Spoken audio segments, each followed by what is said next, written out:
Hello everyone. In this video, we'll see how to connect to MySQL database using PyMysql Python package.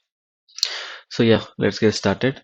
So I'm importing PyMysql package, right? And I'm creating a connection object PyMysql dot conn connect. So here I need to provide my database details, where it is installed, the location it is installed in my local system, so it's a local host. What is the username? Of course, what is the password?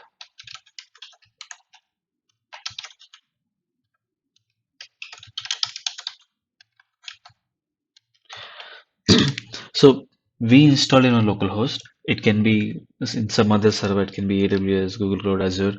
So we need to provide the address, whether it can be a public IP or the public domain name. We need to provide here, and in that particular server, in which port it is installed. All right, it is 3306. Now let me run this. So when I say conn, so yeah, it is successfully connected. Maybe let's try to give some wrong password, wrong username or password. Did you see? Access denied, right? So here we need to provide the perfect correct credential so that it will connect. Now with this conn, this connection object, I can connect to my database. Of course, I already connected to my database.